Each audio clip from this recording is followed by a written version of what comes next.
All right, guys, I am going to be splitting up my college football instant reaction. I'm going to be reacting to the noon and the 3:30 games right now, and then later tonight I will do the big Pac-12 games and things like that. But the first one, we've got Navy and UCF. How about this? I knew it was going to be low scoring. It's 11 a.m. Central start time.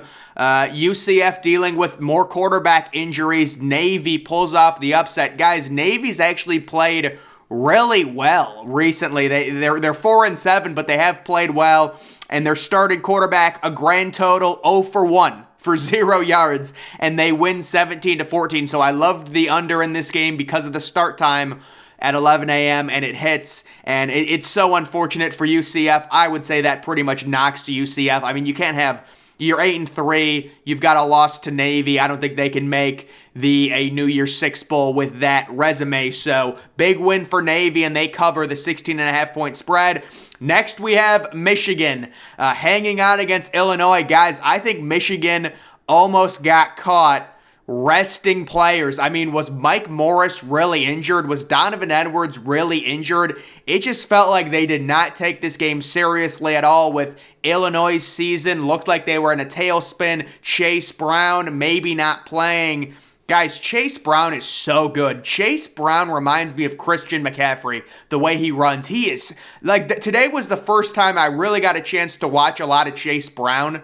And his numbers weren't crazy. It wasn't like Bijan Robinson today. But Chase Brown is so good. But guys, overall, the major story, Blake Corum, the injury, he went back out early in the second half.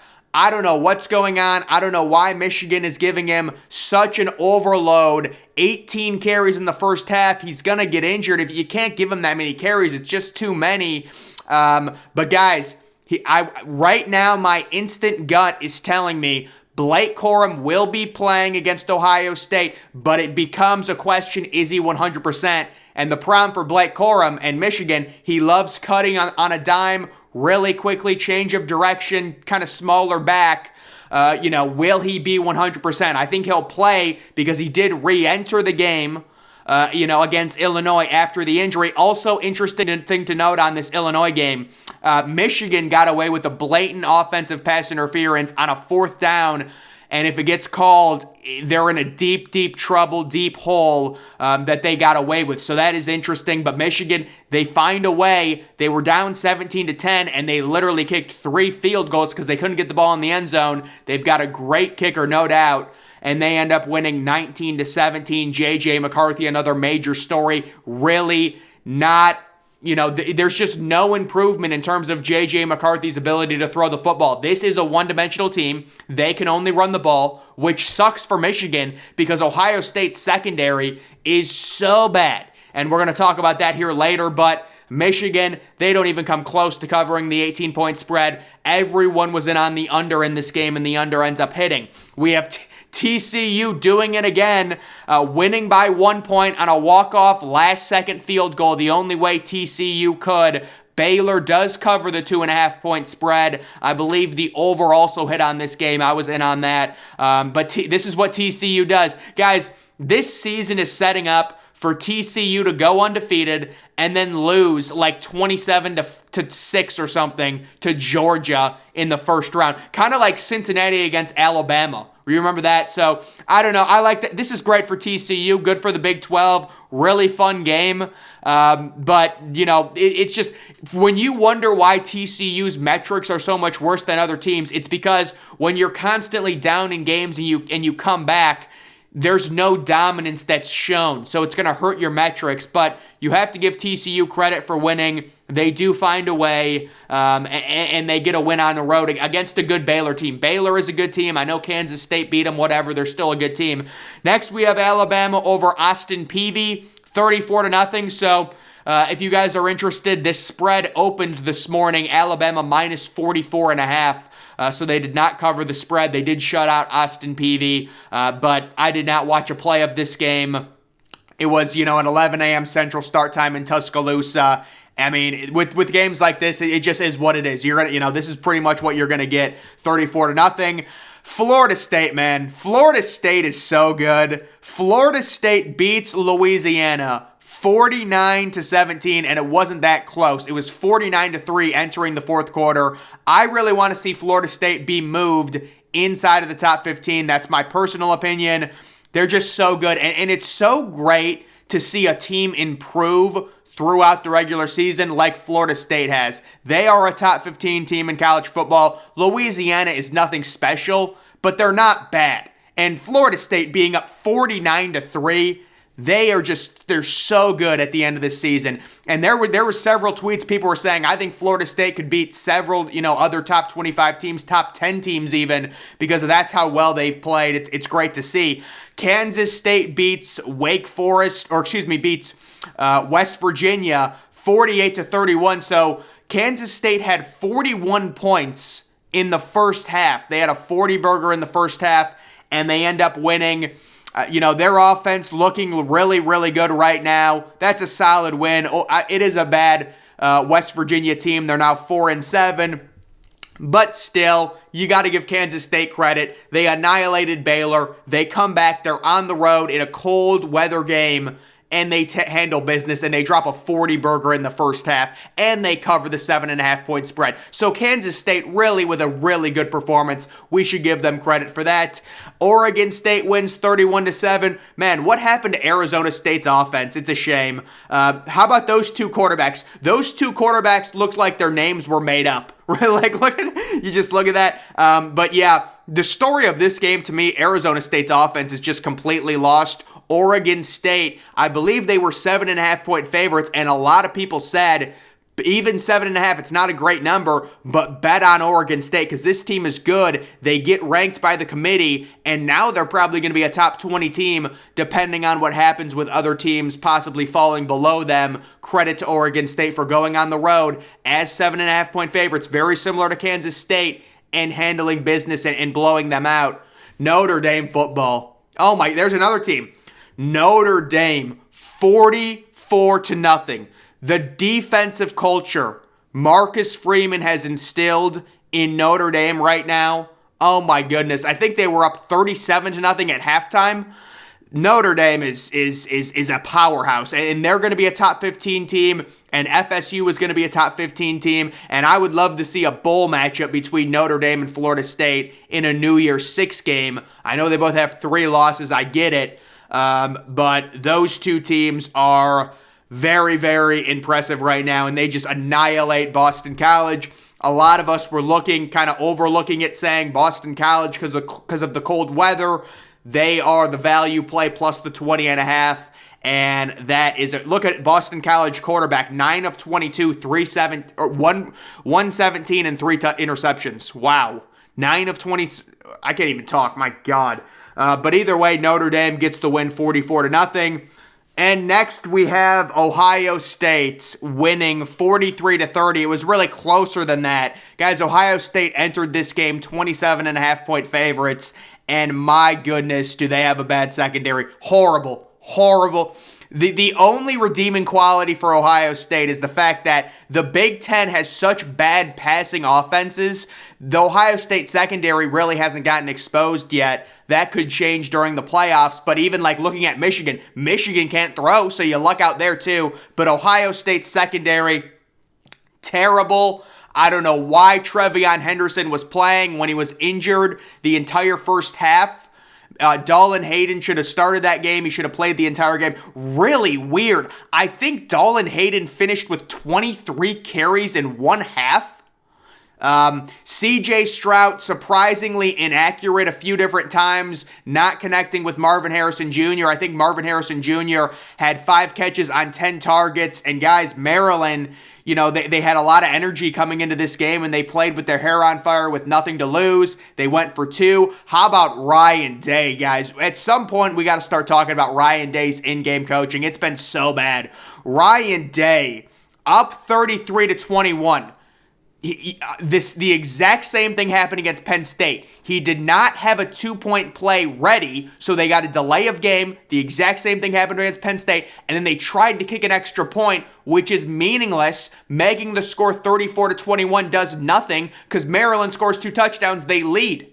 It does not. Ryan Day, his in-game coaching is so bad. And then how about they finally get pushed there in the fourth quarter and they've got 4th and 1 and they throw it. It just makes no sense.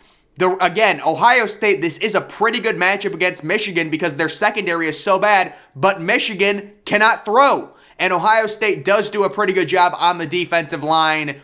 And maybe Blake Corum isn't 100%, so we'll see. I am concerned about C.J. Stroud and his accuracy problems all of a sudden. I'm also concerned with Julian Fleming and his drop issues that he's had. Emeka Egbuka kind of came on. That was nice. I would say there's 0% chance I would have Trevion Henderson playing next week. He can't cut. He is injured. Why is he playing? He is not healthy. Take his helmet from him. I just don't understand that. But credit to Maryland for playing hard, being energized. They do have some athletes. They've got a few 5-star receivers and stuff. So Maryland does have athletes, and Ohio State ends up getting that win. So Michigan struggles, Ohio State struggles. And how about Georgia? Their offense was grounded in part due to the cold weather in Lexington, guys. I warned people. I said lower scoring game, 16-6. Will Levis did what Will Levis does best, which is nothing. 31 pass attempts, 206 yards. Stetson Bennett, I mean, guys, his 5 minutes are up. 13 of 19 for 116 and an interception.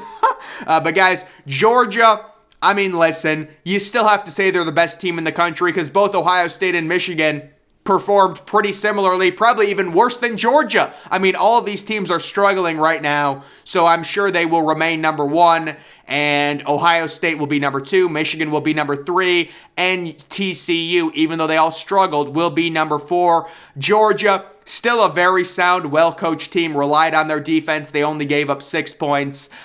Just really athletes all over the field. We know what it is with Georgia. I still think for Georgia, the issue is going to be the lack of playmakers and, with Stetson Bennett. We'll see if it's a problem. I think it ends up being Georgia's Achilles heel when it comes to the playoff. We will see. And then we've also got some other games. Clemson destroying Miami. So I got to give Clemson, well, I don't know, man. Miami is a dead program. Miami is like Texas A&M at this point, guys. You guys see Texas A&M and their attendance against UMass? That is a dead program. And so is Miami. So Clemson wins 40-10. They kind of, I don't know if they ran up the score or anything like that, but it was like 26-10. I felt like late in the fourth and they got 2 touchdowns. But either way, guys, can we not do the Clemson playoff? Can we please not try and do that? Let's not do that. Let's tell Clemson. This is what I want to tell Dabo Swinney. I want to write Dabo Swinney an early Christmas letter, a Christmas gift. I'm giving you a Christmas gift. Ho, ho, ho. You're going to a New Year's Six Bowl. Congratulations. You've been selected to the Peach Bowl. Is the Peach Bowl part of the playoff, the 4-team playoff? Hopefully it's not. But either way, I tell Dabo Swinney, we're giving you a 5-star resort. Stay away from the playoffs. We don't want to see DJ Uiagalelei. Nothing against the kid. We don't want to see that offense in the playoffs. We're going to send Dabo Swinney some nice coal to go along with his little 5-star resort to the Peach Bowl, and they can go and have a nice little irrelevant Peach Bowl against Alabama. That's what we need for them. Next, we have this Penn State team, guys. There's another team. Penn State is on a warpath. All they do is destroy teams. They annihilate Rutgers 55-10. Wow. So you've got Penn State, you've got Notre Dame, you've got FSU. Penn State's going to be a top 10 team. Penn State is going to be a top 10 team next week. That's going to help Ohio State's resume. That's going to help Michigan's resume. And Notre Dame's going to be a top 15 team. So Ohio State's going to have win over 2 top 15 teams. And Penn State is just so phenomenal. And I think if you lined up several teams inside the top 10 against Penn State, it's a real game right now. You have Louisville with their backup quarterback, Malik Cunningham, not playing in this game, beating NC State. Boy, NC State, they've really taken it on the chin. You've got to feel bad for NC State at this point. They will be knocked outside of the top 25. And I did say to take NC State plus the 5. It did seem like good value, and I thought it was great value when I saw Malik Cunningham not playing. and then I get absolutely embarrassed, and it's 25-10. And then how about this, guys? We said it. We were tracking this game late in the week. We loved the under, and here it is, guys. It's 23-3. Temple's offense comes back down to earth. Cincinnati with the easy win. And again, it's a situation where Temple plays their home games in the Philadelphia Eagles Stadium. There's no crowd. There's no atmosphere. It's going to, be a lower scoring game more times than not, and that's exactly what we got. So Cincinnati, I'm sure, will probably move inside the top 23 or 22, with probably just other teams losing and falling below them. They will have solidified their spot inside of the top 25. Do we think they have a chance at a New Year's Six Bowl? I would prefer Tulane. I think if you're the committee, you want new faces, you want new blood. Let's give Tulane a chance. Let's allow them a chance at possibly, again, I guess it depends on who wins the American. But even if Tulane loses, I'd still want to see Tulane go because we saw Cincinnati last year. But again, they're going to take whoever the best team is. So, and I respect that. I really do. But overall, guys, the story with these noon games, these 3:30 games, it's the top four teams all struggling. Georgia struggles on offense. Their defense is phenomenal. Ohio State, their secondary is terrible. Ryan Day has a huge sideline meltdown. He doesn't even know what he's doing on two-point conversions. Michigan possibly losing their best player, Blake Corum. They get bailed out. They should have had a pass interference call, probably lose that game to Illinois. And then you have TCU with the ridiculous charade. The field goal team runs on really late, and they do what they do every week, which is barely win in a comeback fashion. So that is the full breakdown on the early ranked matchups. And I have to give a shout out to Bijan Robinson. What a superstar, generational type performance that was against Kansas. So guys, that is going to do it for my instant reaction for these early games for college football week number 12.